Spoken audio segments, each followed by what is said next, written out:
I don't need another project. My garage is full, now to the point that my daily driver sits outside, buried in snow and frozen to the ground. Why did I buy this car?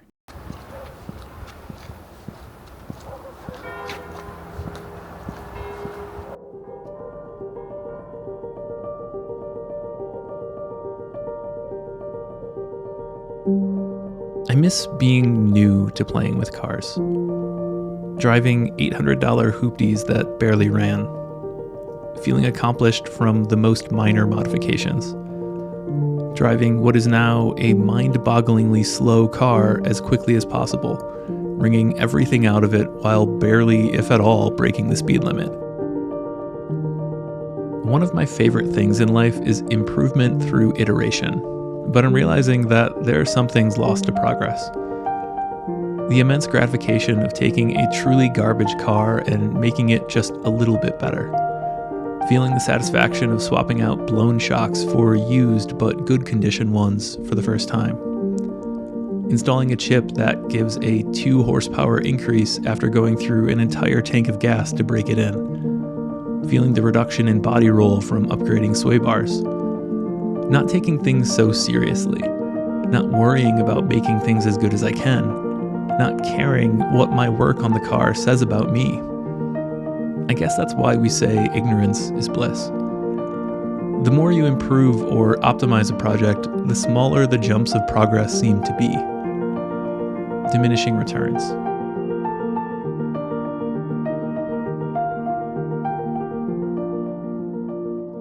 I want that feeling back. The last time I felt it was when my brother and I owned a 1979 BMW 320i for a brief time.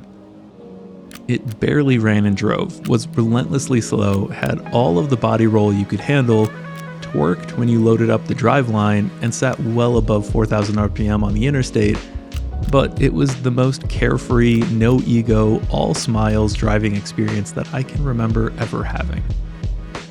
That car is long gone now, but I'm still chasing that feeling.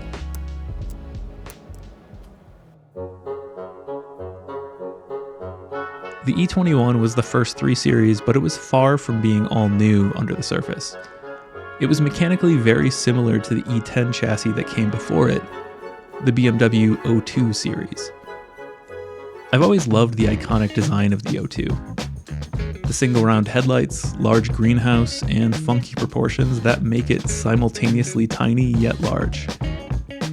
They are much more desirable than the E21, and most in the Midwest are plagued by severe rust and missing floors. I've always wanted one, but assumed I'd never find one for a price I could afford or justify to myself.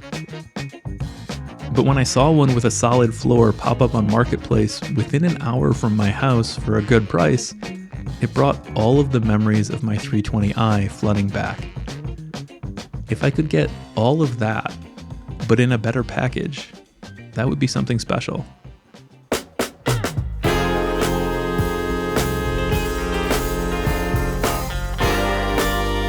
And now it's here.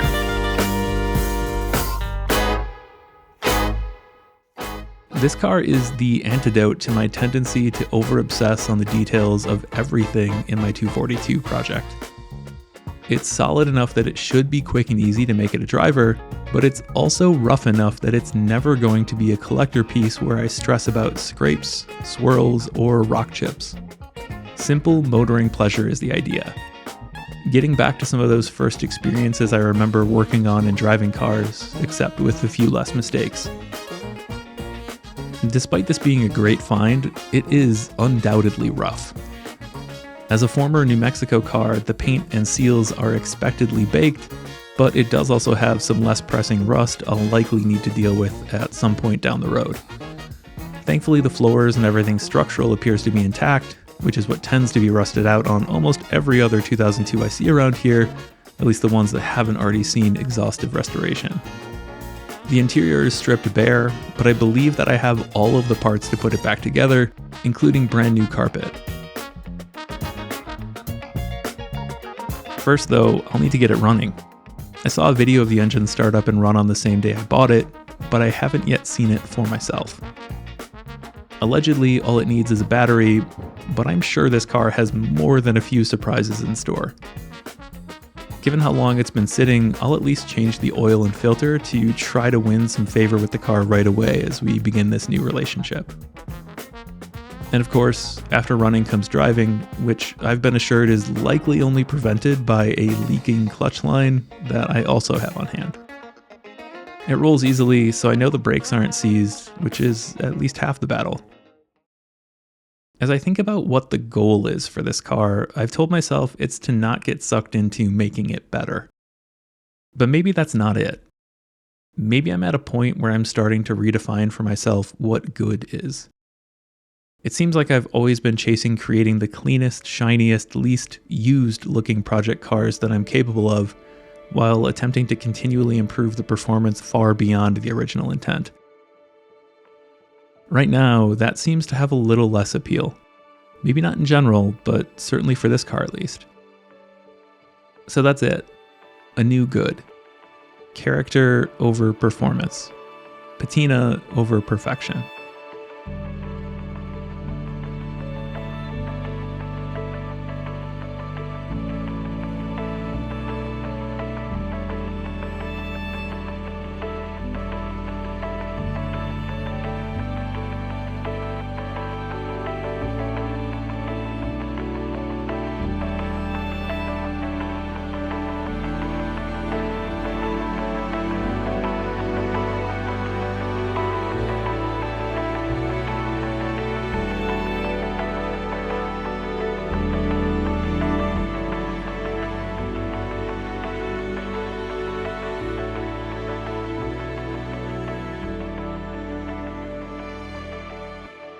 Subscribe if you want to follow along with the project.